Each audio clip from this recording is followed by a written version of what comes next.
Muy bien, son las 5 en punto de la madrugada del 5 de junio del 2023. Sean todos bienvenidos una vez más a la Escuela de Formación Bíblica Integral, el Tabernáculo de David. Bienvenidos.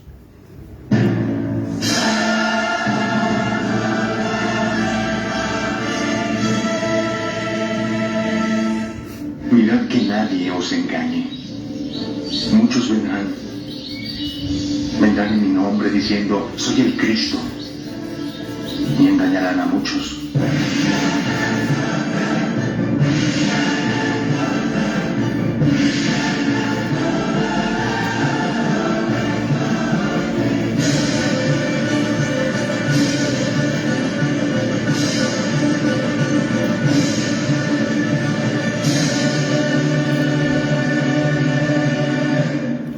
Nos encontramos estudiando el segundo libro de Samuel, capítulo 12. Segundo libro de Samuel, capítulo 12. Hoy es el tercer video de este capítulo.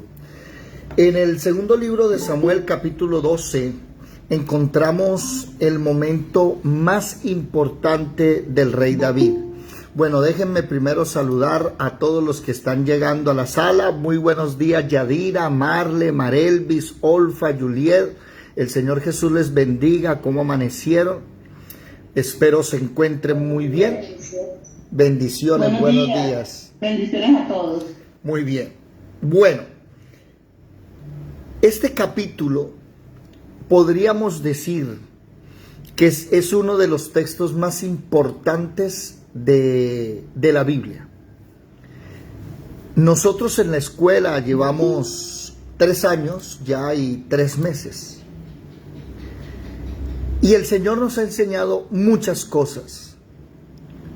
Ha habido mucha revelación en Apocalipsis, en el libro de Daniel, que todavía no hemos entrado a estudiar el libro de Daniel, pero ya lo hemos leído como 3 veces de tanto citarlo. Y hay mucho conocimiento. Pero lo que pasó en este capítulo 12 del segundo libro de Samuel, cuando el profeta Natán le llama la atención a David y lo amonesta, todos los teólogos, ¿sí?, fijan su mirada siempre en este capítulo y también en el capítulo 51 de Salmos y en el capítulo 32. Después les digo el por qué. Sucede y acontece que aquí es donde la Torá, la ley, se quiebra. ¿Por qué se quiebra? Porque Dios le llama la atención a través del profeta Natán a David. Y a través de una historia, David se levanta de mal genio al escuchar la historia. ¿Y cómo es posible que un hombre teniendo riquezas, al llegar un visitante a su casa, no tome de sus corderas, de sus vacas, sino que decida coger la única y da unas especificaciones impresionantes, ¿verdad? Dice, por ejemplo, en el versículo 4, segundo de Samuel, capítulo 12, versículo 4, perdónenme, ¿cómo decirlo? Déjenme hacer aquí algo aquí. ¿Cómo expresarlo? La manera o la importancia, digámoslo, la importancia de esa cordera para esa persona. ¿Sí lo logran leer? Segundo de Samuel, capítulo 12. El verso 4 dice, y vino uno de camino al hombre, ¿sí?, y este no quiso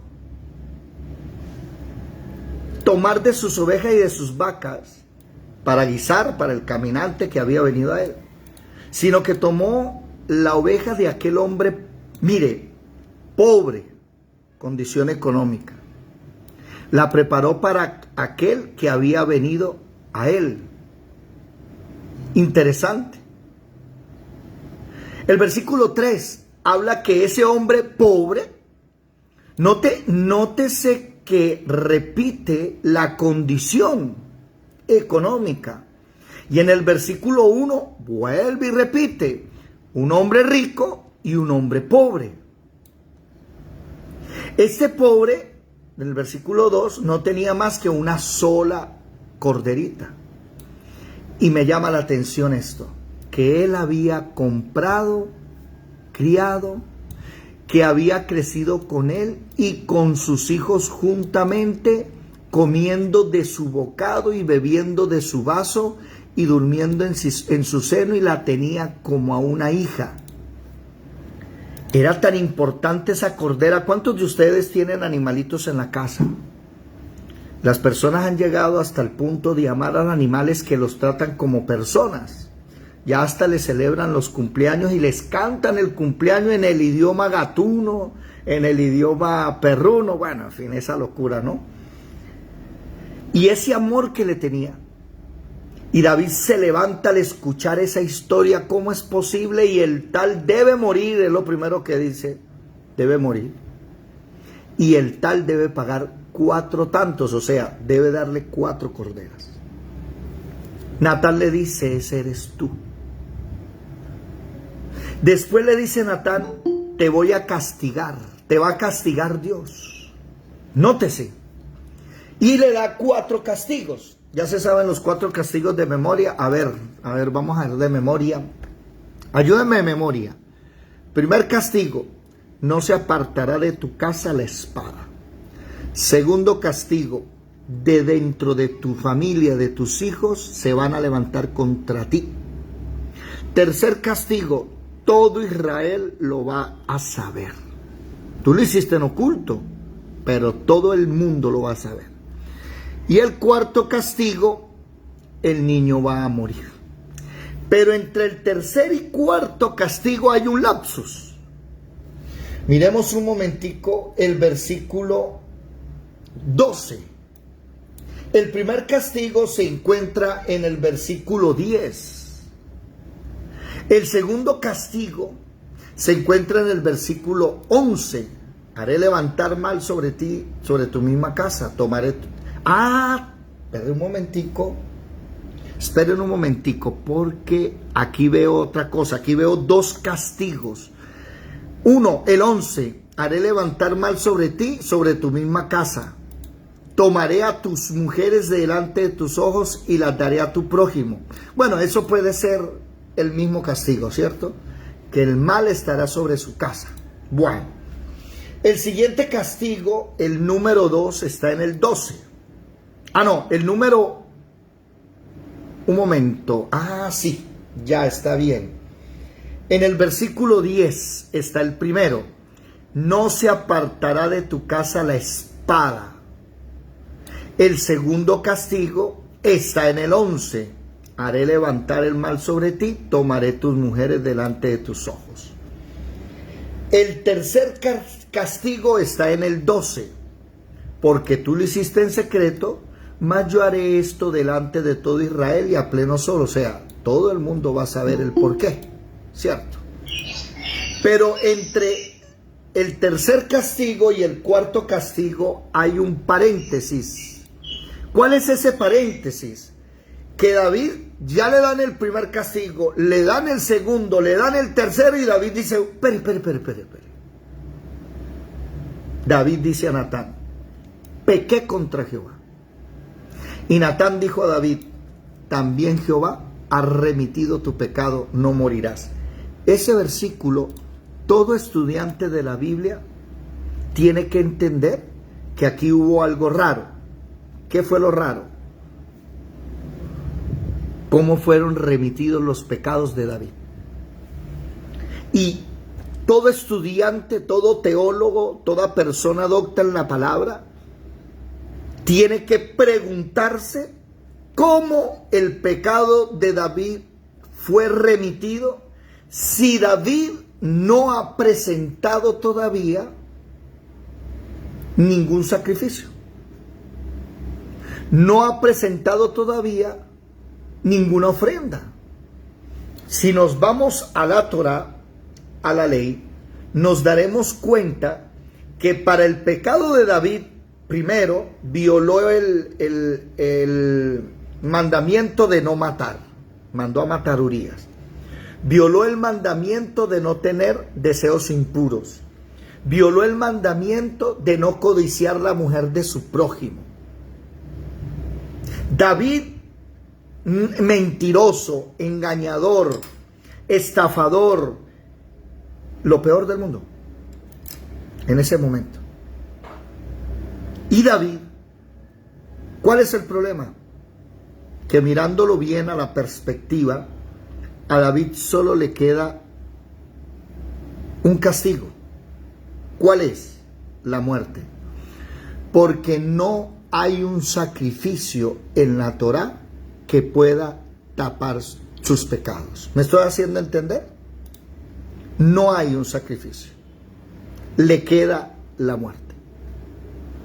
David, por eso le dice, he pecado, ¿qué hago? Y Dios le dice, y Natán le dice, Él ha remitido tus pecados. Eso se llama gracia. Por eso es que desde el Antiguo Testamento estamos viendo cómo Dios tiene gracia con las personas. Y hay un conflicto de intereses aquí. ¿Cuál? En el capítulo 7, Dios hizo un pacto con David. Y Dios le dijo a David, en el versículo 16, busquen el capítulo 7, versículo 16, en el pacto con David, Dios le está diciendo a David que le tiene una promesa. ¿Cuál es? Capítulo 7, versículo 16. Y será firme tu casa, ¿sí?, y tu reino para siempre delante de tu rostro, y tu trono será estable eternamente. ¿Se dan cuenta? Además, hay otro versículo que me llama la atención, que dice que Dios le va a construir casa a él, no era Dios. Nunca más Jehová. En el versículo 11. Desde el día en que puse jueces sobre mi pueblo Israel, y a ti te daré descanso de todos tus enemigos, asimismo te hace saber que Él te hará casa. Ahí hay un conflicto de intereses. ¿Cuál es el conflicto de intereses? ¿Qué va a cumplir Dios? Lo que dijo en el monte del Sinaí, la Torá que Él la dio y dijo, cuando una mujer quede embarazada de otro hombre que no es su marido, cuando sean encontrados en un acto, cuando se sepa que hubo adulterio, tienen que matarlos, hay que apedrearlos. ¿Se dan cuenta? Entonces, ¿qué hace Dios? Si Él ya le ha dado la palabra a una persona de que iba a hacer con él un trabajo, que iba a hacer que su casa fuera estable. Y aquí hay una dicotomía que, oídos, si no sabemos manejarla, si no sabemos entenderla, terminamos entonces en sectas, vamos a terminar en religiones. ¿Por qué? ¿Qué hizo David para salvarse de la muerte? Piénselo. ¿Qué hizo David? Nada. ¿Qué hizo Adán y Eva para salvarse del castigo? Nada.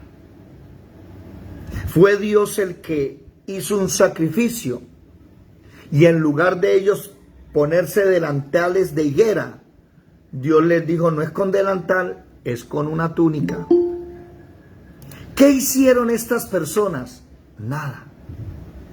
Fue Dios el que tomó la batuta, fue Dios el que tomó la decisión, y fue Él el que dijo, te voy a salvar. Por eso es que aquí es donde nace el verdadero evangelio, que no es con obras, que la justificación, eso es la justificación, Dios ha remitido tu pecado. La justificación es por fe, que tú no tienes que hacer ni pagar o dejar de hacer para ser salvo. No. El resto, cuando uno empieza a caminar con Dios, es resultado de ser salvo. Y cuando Dios le dice, tu hijo va a morir, el cuarto castigo, David se va y se arrodilla, se postra sobre su rostro. Eso quiere decir que se acostó sobre su rostro 7 días. Y empezó durante los 7 días ¿a qué? A clamar a ese Dios misericordioso, a ese Dios bondadoso, a ese Dios de amor, que hoy se predica, que hoy se conoce, que hoy se habla, que las iglesias y los movimientos mundiales quieren enseñar a ese Dios. ¿Sí? ¿Sabe cuál es el problema? Que aunque Dios es amor, también es fuego consumidor.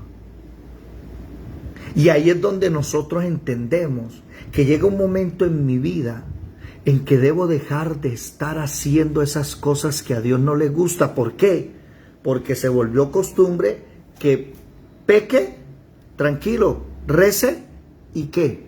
Empate. David oró y Dios no le hizo caso, porque la sentencia estaba firme. Pero a ver, un momentico, la sentencia también estaba firme en el Sinaí. Y alguno dirá, pero Dios aquí está siendo inconstante. Se está, ¿cómo dice? ¿Cómo es la palabra? Se está contradiciendo. No, no es cierto. Y eso lo explica el profeta Jeremías en el capítulo 31. Por eso ustedes se van a dar cuenta que un tiempo después de David se levanta un profeta llamado Jeremías y es el que dice en el capítulo 31, versículo 31, voy a hacer un nuevo pacto. Vienen días, dice Jehová, que en los cuales haré nuevo pacto con la casa de Israel y con la casa de Judá. No como el pacto que hice con tus padres el día en que los tomé de su mano para sacarlos de la tierra de Egipto. Ese es el monte del Sinaí. Ese es el pacto antiguo. Y Dios está diciendo, voy a hacer un nuevo pacto. ¿Cuál es la razón? Ahí lo dice claramente. Porque ellos invalidaron mi pacto, aunque fui yo un marido para ellos, dice Jehová. ¿En qué consistía el antiguo pacto? ¿Quién me lo dice, por favor? ¿En qué consistía el antiguo pacto? ¿De qué trataba? Hay una frase, ¿sí?, especial para eso. ¿Alguien la sabe, por favor? Y nuevamente podrían, si son tan amables, prender las cámaras, son tan gentiles para poder verlos.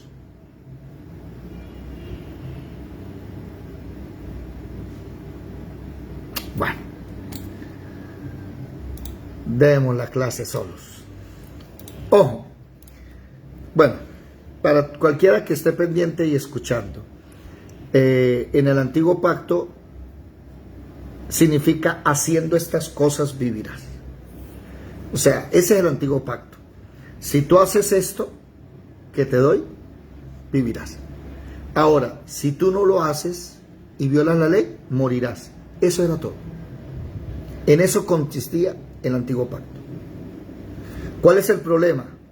Que Dios tiene un plan de salvación. ¿Cuál es el problema?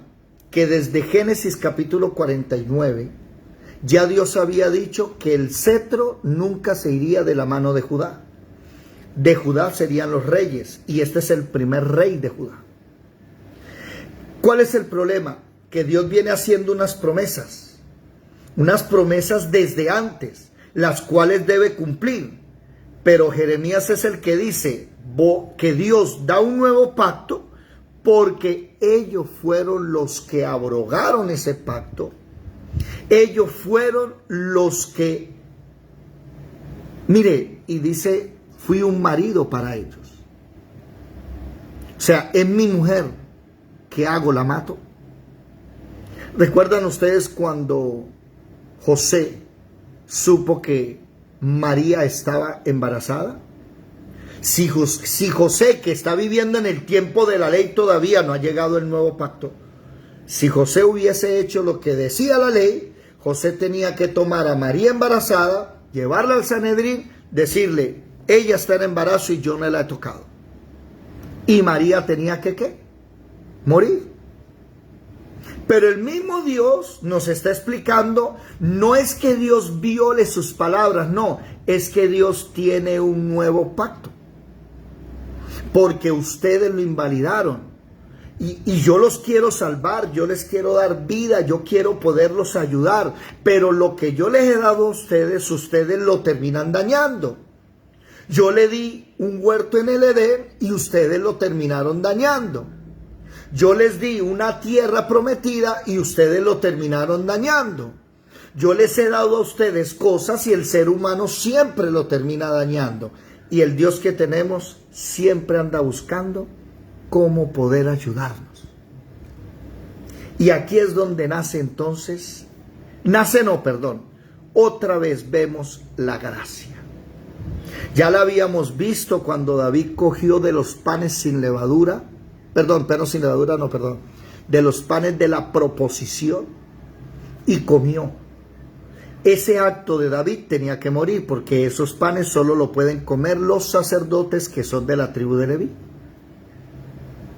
David vuelve otra vez a cometer otro error mucho más grande, con muchos más pecados. Y Dios dice, remitido es tu pecado. ¿Cómo lo remitió? Es la pregunta del millón. Y cuando una persona te enseña y te diga, no, es que usted tiene que hacer esto para ser perdonado. Por ejemplo, para que la persona salga del purgatorio hay que hacer 9 noches. Eso no es cierto. ¿Por qué? Porque uno no se salva por obras. No somos justificados pues por las obras, somos justificados por la fe, o sea, sin obras. Efesios 2, estando muertos en delitos y pecados, Él os dio vida a vosotros, pero estabas muerto.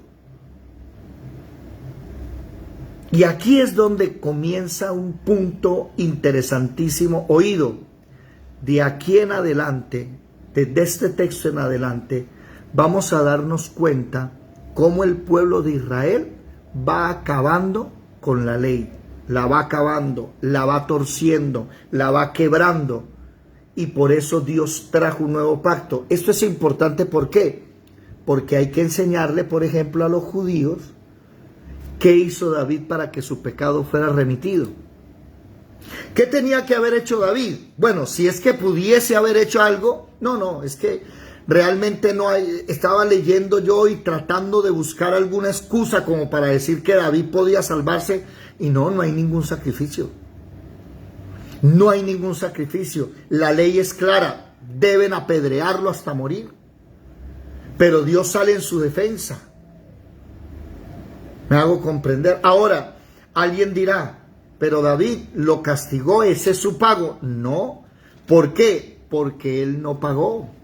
Lo que viene, lo que va a suceder es consecuencia del castigo ya natural, del castigo normal. ¿Me estoy haciendo entender? Es consecuencia de que él tomó unas malas decisiones, ¿sí? Entonces tiene que pagar. ¿Por qué se va a levantar de su propia casa la espada? Pues porque el pueblo se va a poner de mal genio, la familia no le va a gustar las decisiones de David, y vamos a ver que un hijo se levanta a David. ¿Por qué? Por sus malas decisiones. ¿Va a venir la vergüenza? Pues obvio que va a venir la vergüenza, porque cuando la gente sepa que usted mató a un hombre por haber embarazado a la mujer, pues el chismerío va a ser bravo y va a venir afrenta. Usted no puede decir que esa afrenta es un castigo de Dios. No, no es castigo de Dios. El niño va a morir, ¿cierto? Entonces Dios lo mató. No, nadie está hablando de eso. El niño va a morir por cuestiones de ¿qué? Que es que de Betsabé, de esa mujer, va a nacer el próximo rey. El linaje viene por ahí. Ahora, yo no me voy a poner a dar excusas, simplemente leo y entiendo que David tuvo gracia. Y en este capítulo, que ya lo estamos terminando, llegamos, ¿sí? Llegamos hasta el versículo 18, 19, al séptimo día murió el bebé.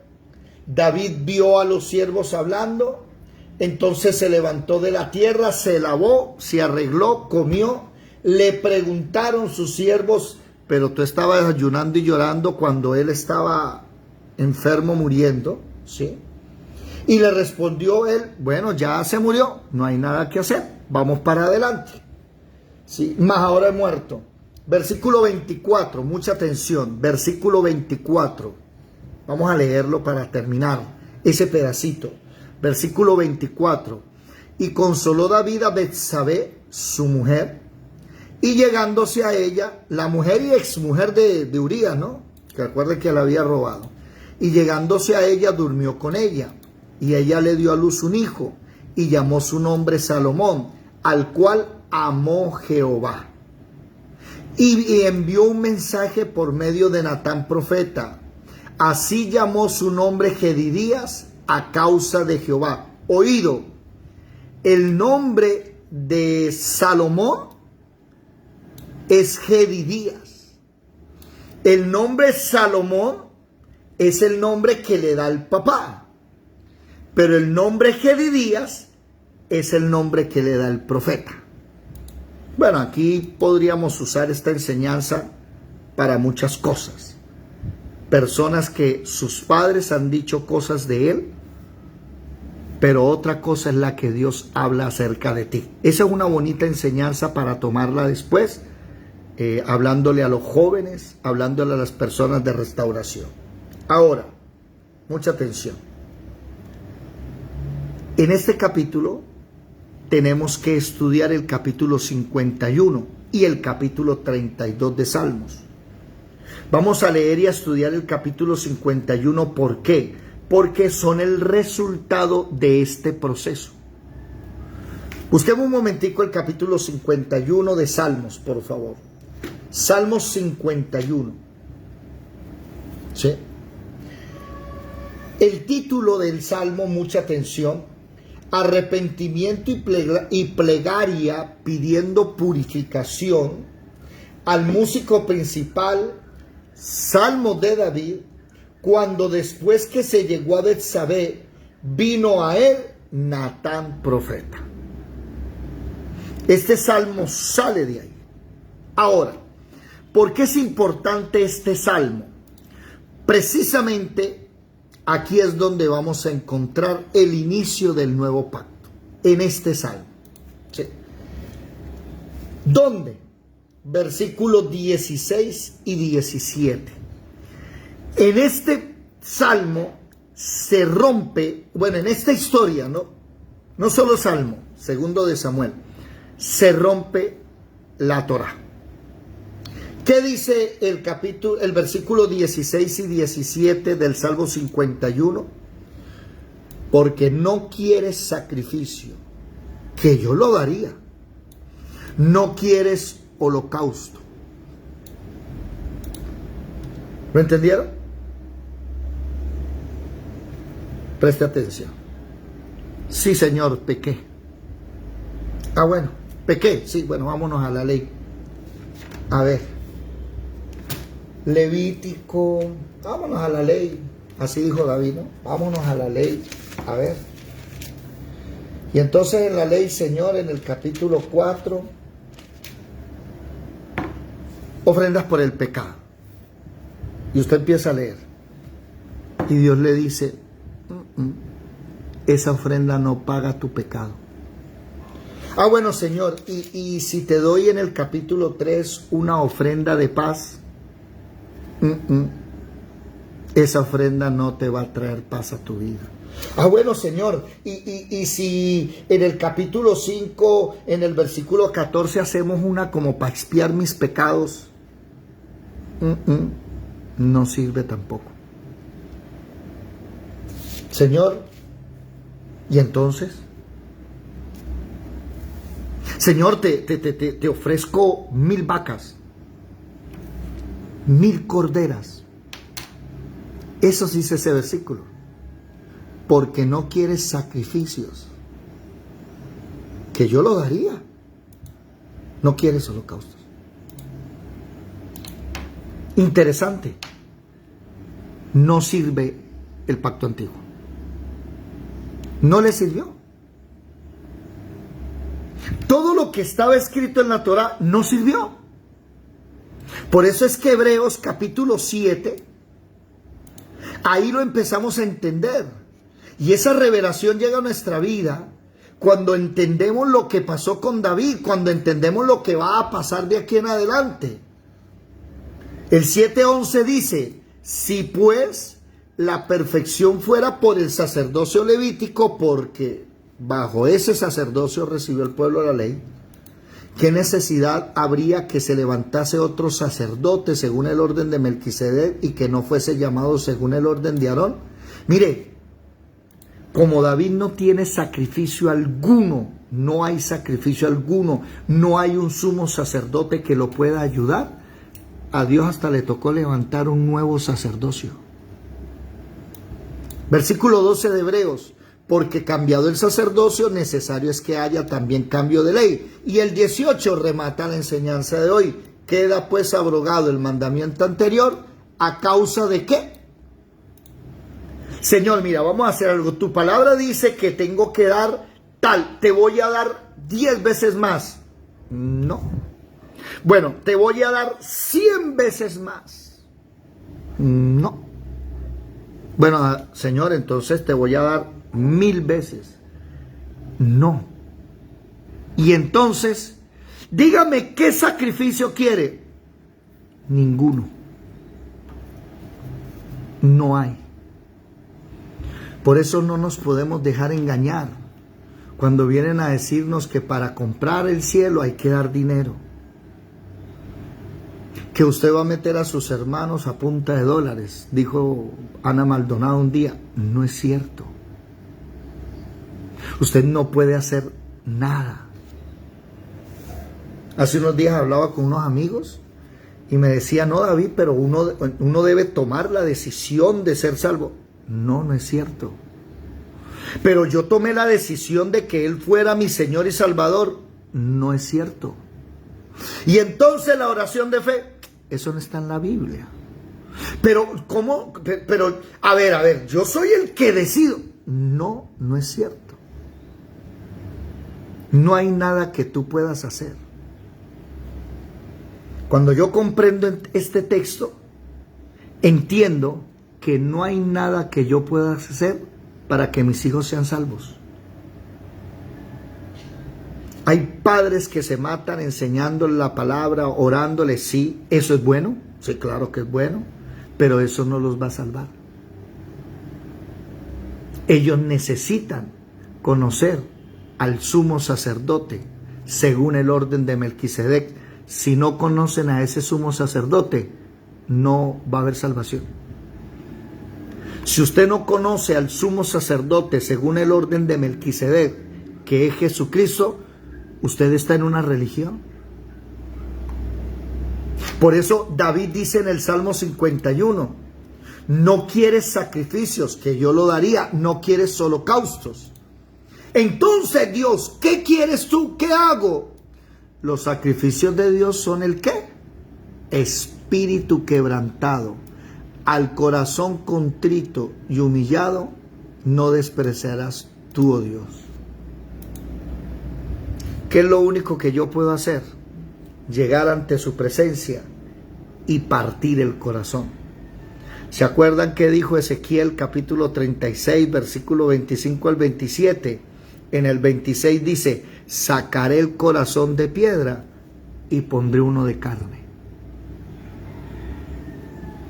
¿Cuántos de nosotros tenemos la capacidad de romper romper el corazón delante de Él. ¿Qué pasa cuando alguien te rompe el corazón?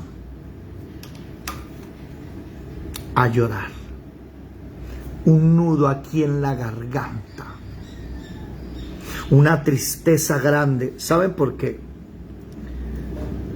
Y esta madrugada el Señor me mostraba que David ya llegó a la cúspide de su carrera.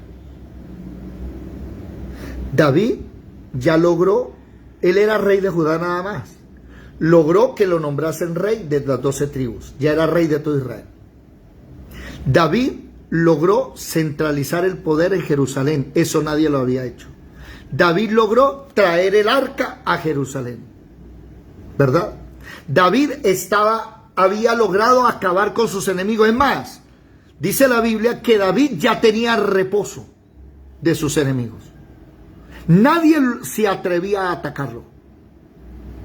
Él estaba tranquilo. Ya David estaba en la cúspide, en lo mejor. Pero cuando David llegó a la cúspide de su carrera, ahora Dios empezó a tratar con él, con su pecado. Y hay muchas personas que están en la cúspide, están en el mejor momento de su vida, pero si Dios no ha tratado con tu pecado, de nada sirve lo que has hecho. De nada me sirve a mí tener 50 años en el ministerio y Dios nunca haya tratado con mi pecado. No sirve de nada. Dios no haya tratado con mi corazón. Y cuando tú partes el corazón, tú contristas el corazón delante de Él, ¿sabes qué sucede? Aparece la mejor ofrenda que hay. La ofrenda que Jesús le dijo un día donde estaba visitando: cuando yo llegué a esta casa, ustedes no limpiaron mis pies. Y esta mujer enjuaga mis pies. ¿Con qué? Con sus lágrimas. Hay gente dura que no llora delante de Dios. Eso es adorar a Dios en espíritu y en verdad. Cuando tú puedes estar en la cúspide. ¿Y sabe qué hizo Dios? Le mostró la verdad de su vida. Que el magnánimo, el grande, el excelso, el poderoso David era una basura. Le mostró la verdad. Llegar a una iglesia, llegar a una religión donde te cogen, te explotan y te quieren poner a servir, porque eso es de una, ¿no? Y empiezan a sacarte el jugo y que tú eres grande y poderoso y pasan 20, 30 años, eres un pastor y ¡pro! Caes. Porque nunca trataron con tu pecado. Hay gente que cree que no tiene pecado. Hay gente que se porta muy bien, todos los días camina perfecto, pero Dios no ha tratado con tu pecado. Y ese es el problema, que llega un momento en nuestra vida que ahora sí, Señor, no, ahora sí. ¿Qué pasó? No, yo ya 5 años llevo orándote todas las mañanas y todas las noches. Ya me leí la Biblia 5 veces, cada vez una vez por año, leyéndome 4 capítulos diarios, 2 en la mañana, 2 en la noche. Me leo la Biblia en un año. ¿Sí? Digo, 4 capítulos en la mañana y 4 en la noche. Ya me la leí 5 veces, ya soy lo mejor, y ahora sí estoy bien preparado, ¿verdad, Señor? ¿Y qué le dice Dios a uno? No. Te falta todavía. ¿Verdad? Sí. Mete la mano en el corazón y le dice, mira. Y cuando tú ves la verdad de Dios en tu vida, enseguida, ¿qué? A humillarse. A humillarse. A llorar. A llorar. ¿Por qué? Porque el corazón se contrita. Y uno cuando uno ha llegado arriba, cuando uno está en lo mejor y Dios le muestra la verdad, uno logra darse cuenta que falta mucho por recorrer. Por eso el apóstol Pablo dice, el que se crea sabio, mire mi hijo, hágase ignorante porque le falta mucho por aprender. Por eso David, aquí hay un punto de quiebre tremendo en Israel y en la Torá. Sacrificios, holocaustos, no quiero. Vámonos a Oseas capítulo 6, versículo 6. Oseas capítulo 6, versículo 6. Y el profeta Oseas dice, porque misericordia quiero y no sacrificio, y conocimiento de Dios más que holocaustos. Unan esos dos versículos, por favor. Unan el Salmo 51 con Oseas capítulo 6, versículo 6. Con Miqueas capítulo 6, versículo 6 al 8.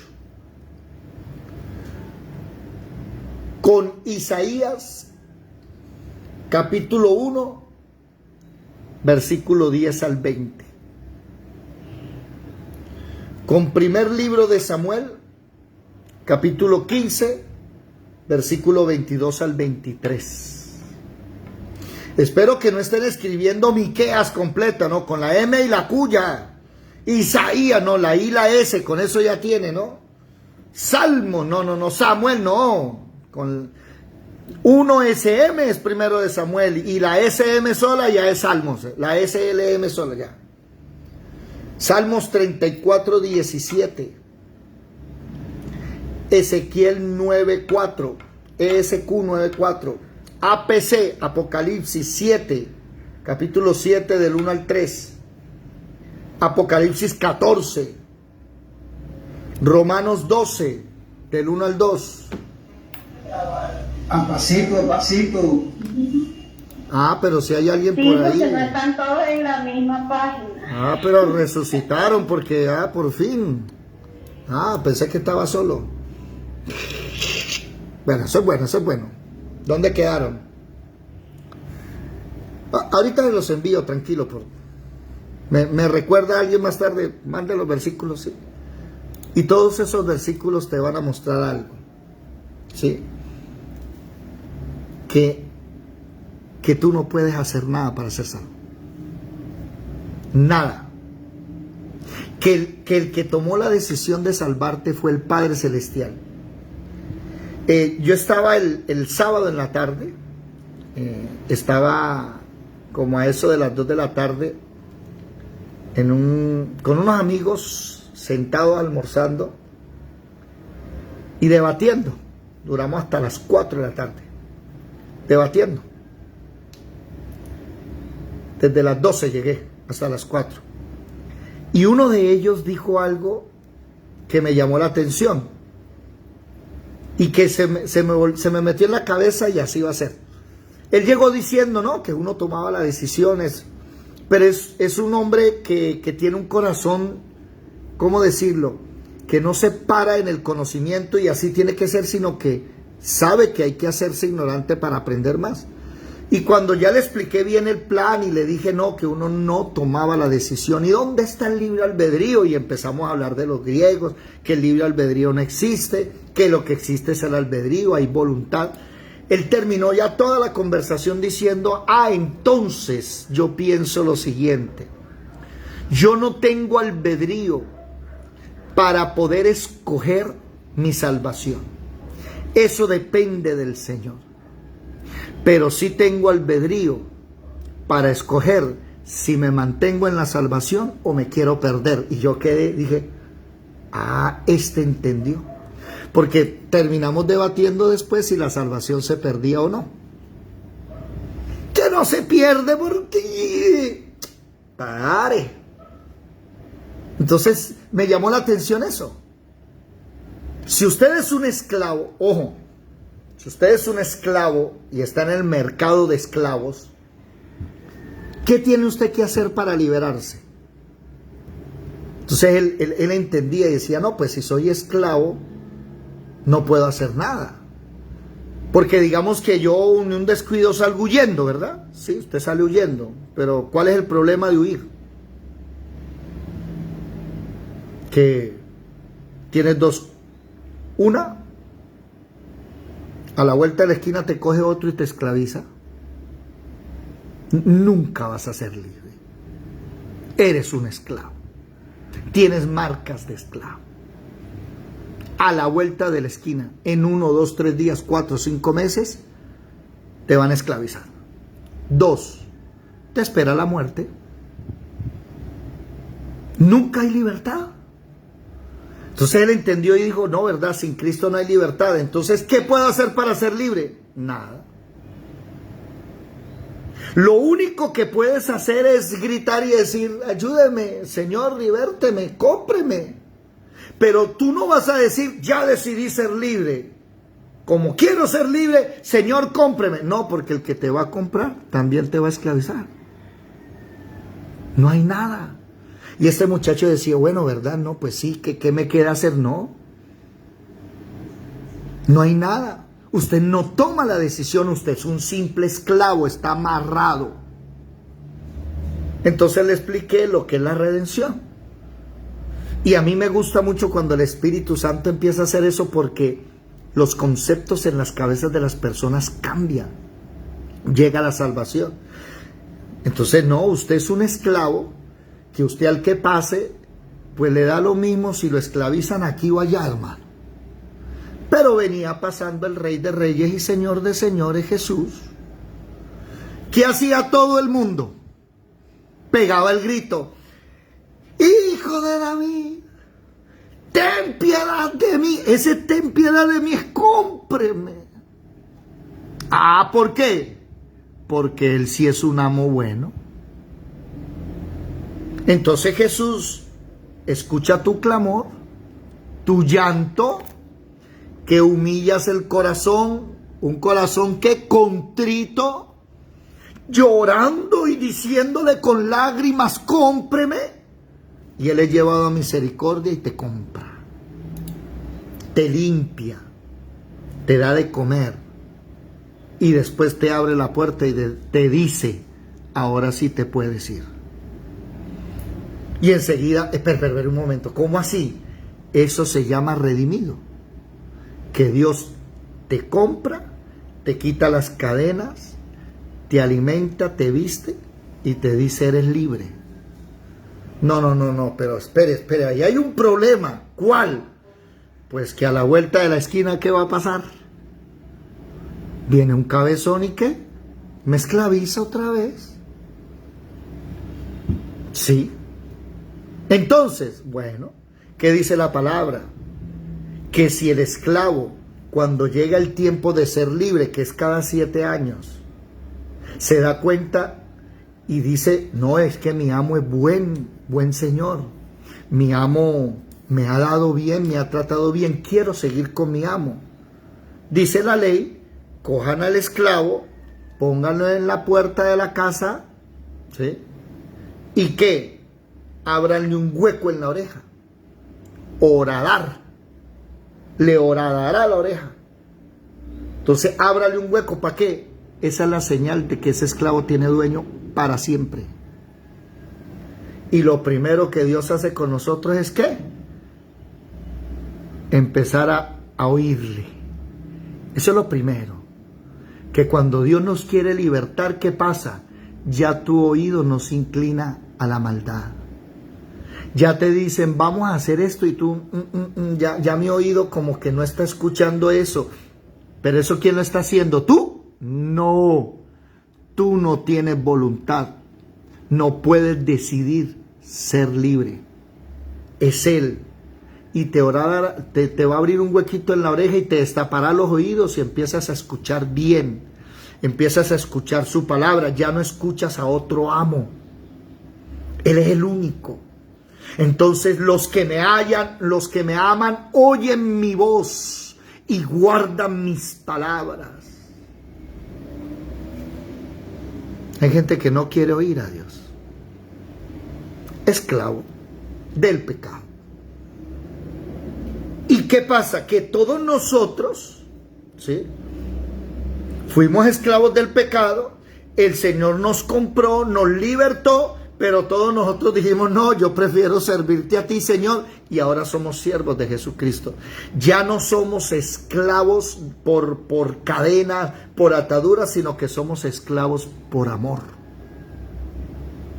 Porque perdónenme si alguien me dice a mí, pero usted es un esclavo, sí, a mucho honor, pero yo prefiero ser un esclavo del Rey de Reyes y Señor de Señores que ser el esclavo del príncipe de los infiernos.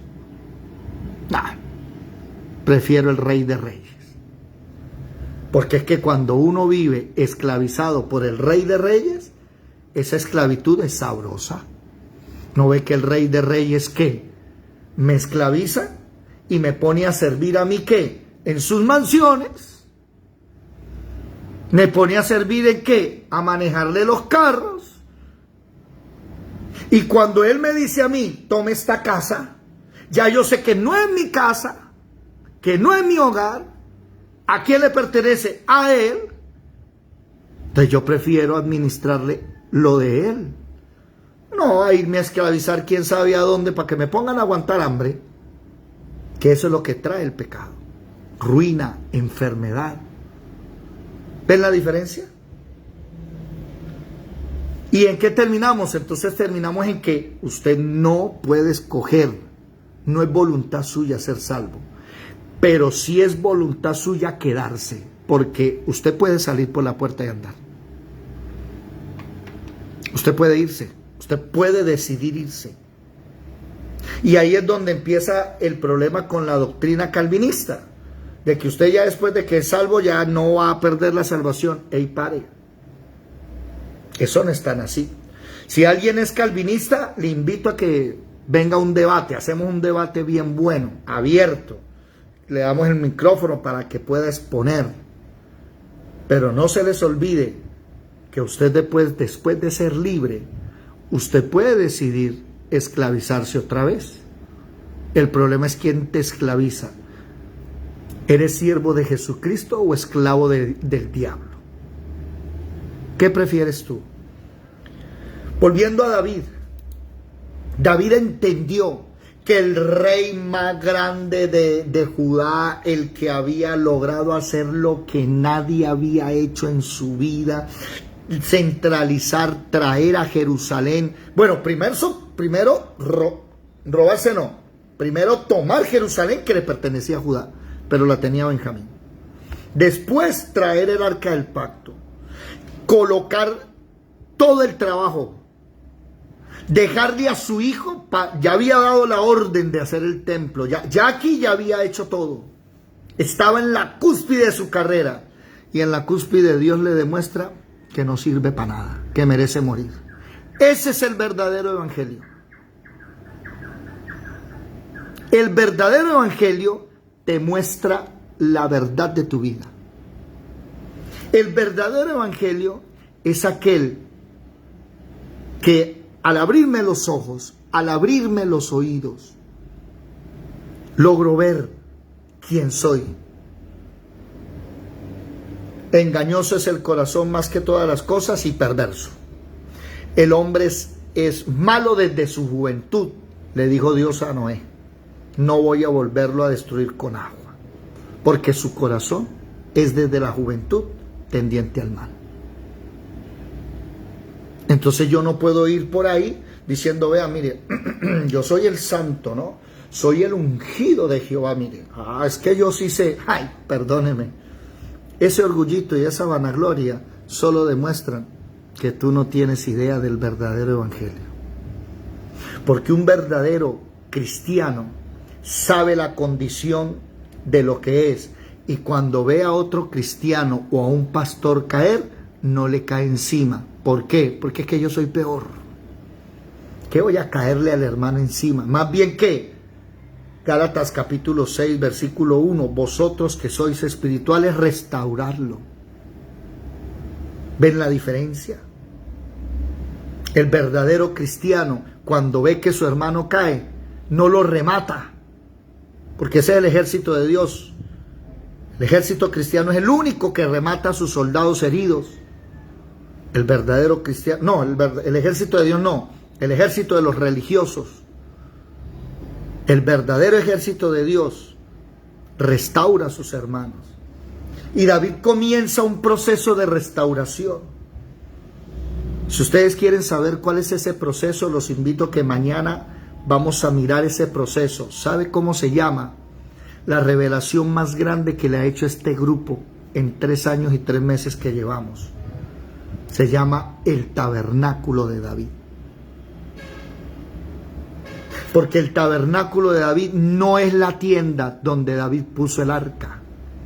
El tabernáculo de David lo vemos aquí en el Salmo 51, de cómo David empieza a ir a la puerta, al altar del holocausto, al lavacro, a la menorá, a los panes de la proposición, y cómo David llega al altar del incienso, y cómo David empieza a vivir en el lugar santísimo. Ojo, de aquí en adelante vamos a ver que David comete errores. Vamos a ver que a David lo empiezan a perseguir, a matar, pero él vive en el lugar santísimo. Él habita con el arca enfrente. Empieza a caminar con Dios enfrente. Ya no un arca hecha de madera de acacia o el propiciatorio de oro puro. Bueno, madera de acacia recubierta en oro y el propiciatorio, la tapa era de oro puro. No, ya no. Y ahora David empieza a tener un arca aquí en el corazón y aprende a caminar todos los días con el Señor. Y ¿sabe qué es lo bonito? Que tú cuando caminas todos los días con el Señor te encuentras con Él. Y Él te levanta y te dice: caballero, ¿qué? Camine, que necesito hablar con usted. Y cuando tú llegas vas a darte cuenta en este capítulo 51 que Él empieza a hacer los pasos de una manera que llega Dios y después profetiza: yo voy a restaurar eso que Él hizo. Así va a ser de aquí en adelante. Por eso es que usted y yo ya no llevamos corderos y vacas, porque Él dijo aquí: ya no quiero eso. Y de ahí en adelante, no solamente Oseas y los que les nombré, Isaías, Miqueas, no solamente ellos, de aquí en adelante todos empiezan a decir que ya eso no es necesario, que lo que es necesario es aprender a presentarse delante de Dios. Venid luego y estemos a cuentas, dijo Isaías. Si vuestros pecados fueren como el carmesí, serán emblanquecidos. Si fueren rojos como la grana, vendrán a ser como la blanca nieve. Pero ¿cómo? Estemos a cuentas. Espere, Señor, le traigo una vaquita. Y el versículo antes, en el Isaías 1, estoy citando Isaías 1, desde el versículo 12 empieza a decirles: ¿y a mí qué me sirve que ustedes me traigan eso? Uy, Señor, mire, aquí le traigo la varita de incienso, el incienso aromático como el que te gusta. Y él dice: sáquelo de aquí. ¿Y qué pasó? Eso me es abominación. ¿Cómo? Y en Semana Santa que andamos prendiendo varitas de incienso, que no. Eso es abominación para mí, sáquelo de aquí. Bueno, Señor, vamos a convocar una asamblea para ayunar y para todo el día. No, sáqueme eso de aquí. Señor, pero y el día del Shabbat, peor todavía, bóteme eso, que no más. ¿Y usted sabe cuántos cristianos están haciendo Shabbat hoy? Iglesias están cayendo en el judaísmo. ¿Por qué? Nunca entendieron esto.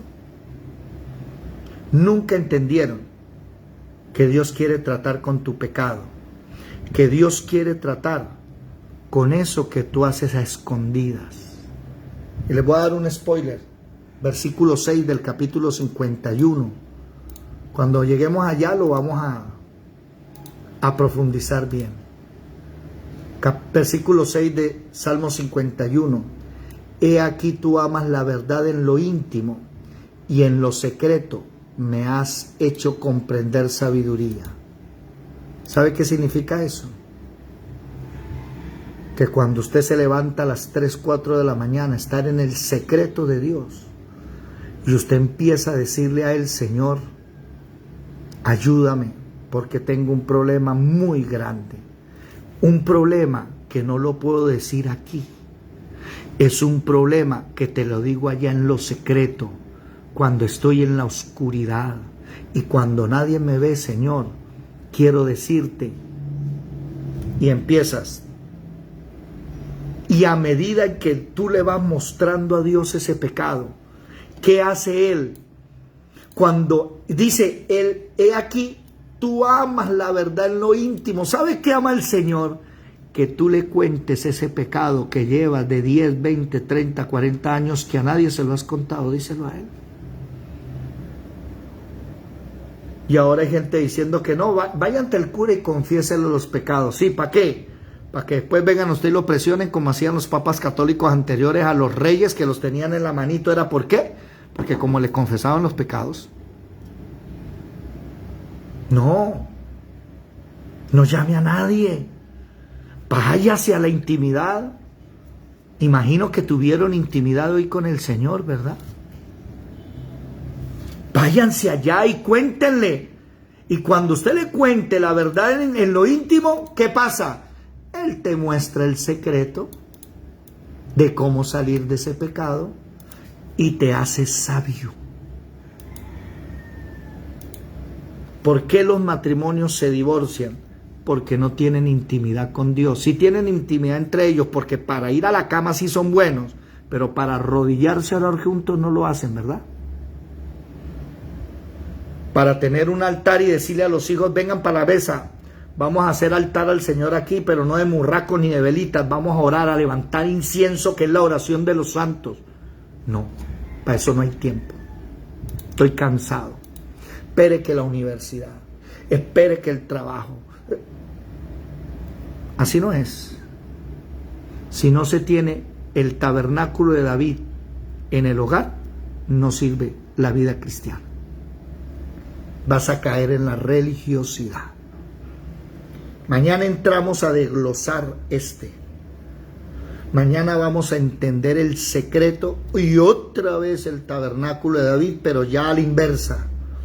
Vamos a entenderlo desde la perspectiva de por qué el profeta Amós y el concilio de Jerusalén dijeron que Dios iba a restaurar esto que vamos a ver en el capítulo 51, que es lo que todo pastor debe enseñarle a su congregación: a tener intimidad con Dios, a orar todos los días y todas las noches para que le vaya bien.